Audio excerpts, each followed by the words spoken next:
Assalamualaikum dan selamat pagi PK Mutiara dan PK Nilam. Baiklah, pada hari ini kita akan masuk tajuk baru iaitu pengawitan makanan unit 4. Okey, di dalam tajuk ini ia akan membincangkan jenis-jenis pengawitan yang awak dah belajar masa tingkatan 1. Okey, sebenarnya pengawitan ada macam-macam jenis seperti penjerukan, pengeringan, penyalaian, penyejuk bekuan, pemasinan, lagi apa? Banyaklah. Tapi untuk tajuk pada hari ini, tajuk untuk tingkatan 4, awak akan belajar dua jenis kaedah pengawitan iaitu pengetinan dan pembotolan. Okey, pengetinan maksudnya kita tinkan, manakala pembotolan maksudnya kita botolkan. Okey, kenapa kita gunakan kaedah pengetinan dan pembotolan ni? Kaedahnya ialah yang pertama untuk menghalang ataupun untuk memperlahankan pertumbuhan mikroorganisma. Okey, makanan kita ni dia akan rosak apabila terdapat mikroorganisma yang terdapat mikroorganisma yang akan merosakkannya. Sebab tu makanan kita rosak. Jadi untuk halang mikroorganisma tu masuk dan merosakkan makanan kita, jadi kita gunakan kaedah ini. Bila kita buat pengetinan ni, bakteria ataupun mikroorganisma tu tak boleh masuk. Jadi makanan kita tahan lebih lama. Okey, untuk pengetinan ada beberapa contoh makanan yang boleh ditinkan seperti ikan. Okey, ikan kita ada ikan tuna, contoh macam ikan sardin. Lepas tu daging kita ada kari kambing, kita ada kari ayam. Okey, lepas tu ada sotong sotong rendam yang dalam tin tu. Kemudian kita ada buah-buahan macam laici, nanas. Kemudian ada kacang panggang. Kemudian ada apa lagi? Cendawan. Okey, senang cerita, barang-barang yang boleh ditinkan ni kebanyakan barangan-barangan ataupun makanan yang berbentuk pepejal. Okey, barang-barang yang boleh kita pegang, pepejal. Okay. Manakala untuk pembotolan pula, barang-barang makanan-makanan yang boleh kita botolkan gunakan kaedah ini ialah seperti sos tiram, sos cili, kemudian kita ada budu, kita ada paste tom yum, kita ada kicap, kemudian kita ada jus-jus minuman yang kita botolkan, kemudian kita ada budu. Selain daripada tu ada jugalah macam makanan-makanan lain yang boleh kita botolkan seperti sayur-sayur jeruk-jeruk pun kita botolkan, ataupun ikan jeruk, sawi masin dan sebagainya lah. Okey, itu bergantung kepada jenis-jenis makanan. Tetapi kebiasaannya makanan yang dalam tin ialah makanan yang boleh kita pegang, okey, yang boleh kita makan macam tu. Manakala makanan yang dibotolkan ni kebanyakannya adalah makanan dalam bentuk cecair. Okey.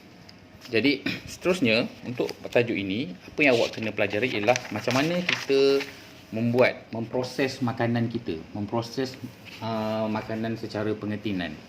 Okey, yang pertama sekali untuk kita tinkan makanan ataupun kita botolkan makanan tu, pertama sekali makanan tu kita kena masak.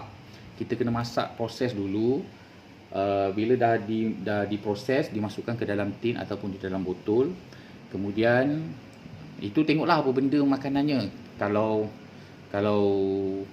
kadang-kadang kalau macam buah laici tu kita masukkan dalam sirap, ataupun kalau kari tu kita dah masak kari tu siap-siap. Okey, lepas tu kita masukkan dalam tin. Kemudian tin tu kita panaskan sehingga 121 darjah Celsius. Okey, panas. Lepas tu bila dia dah panas selama 20 minit, kita sejukkan. Lepas tu baru kita patri, kita tutup atas tu dengan penutup dia. Okey, ataupun kita botolkan dia. Patri ni maksudnya tutup kedap. Bila kita patri, tak boleh buka. Sebab tu kadang-kadang kalau awak beli susu ataupun beli apa-apa makanan dalam tin, kadang-kadang awak tak boleh nak buka dengan senang. Kalau dia tak ada dia punya pembukanya tu, awak kena gunakan pembuka tin. Sebab konsep tin ni ialah dia ditutup dengan kedap. Jadi bila tutup kedap udara, bakteria, mikroorganisma tak boleh masuk ke dalam makanan kita dan menjadikan dia tahan lama. Okey, lepas tu bila dia dah tutup, kita akan panaskan dia lagi sekali dalam suhu yang tinggi untuk membunuh bakteria yang ada di luar pula.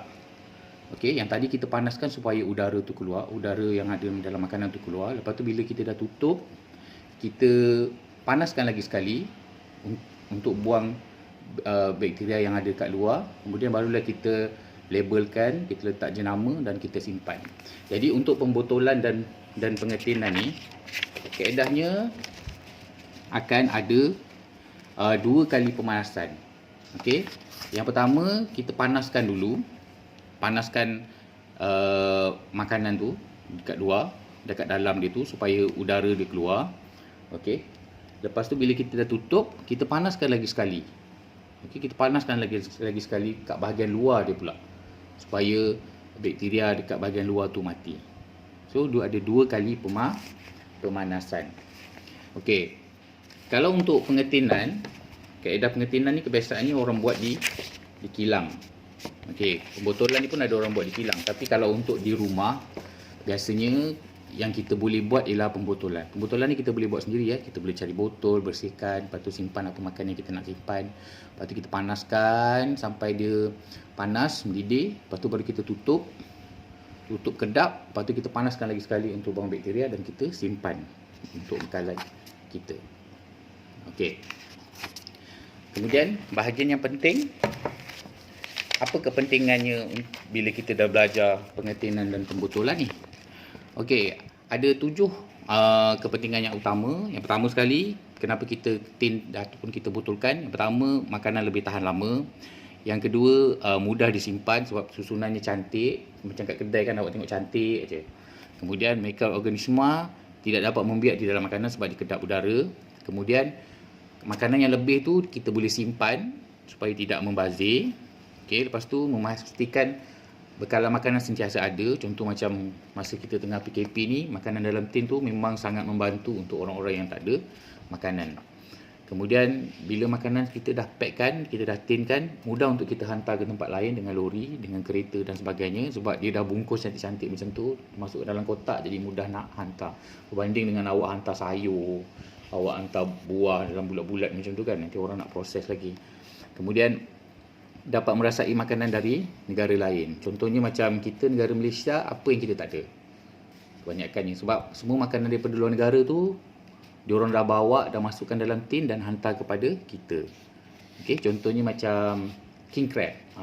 Contohnya king crab adalah sejenis ketam gergasi yang tak ada kat Malaysia. Dia ada dekat Alaska je. Jadi macam mana kita nak rasa sebab kita tak duduk kat situ kan. Jadi orang kat sana dia dah bersihkan ketam tu, dah ambil isinya, bungkus, lepas tu ditinkan, kemudian dia pun hantar kat kita. So kita pun boleh makan. Okey, dan salah satu lagi untuk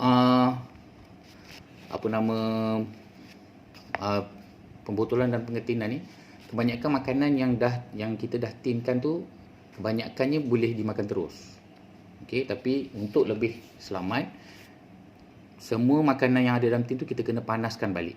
Kita kena kita kena masak semula supaya mana tahu kokok ada bakteria yang ada dalam tu yang terlepas, so dia tak boleh nak ni lah, tak boleh nak hidup balik. So yang paling selamat, setiap kali kita buka kita kena masakkan dia.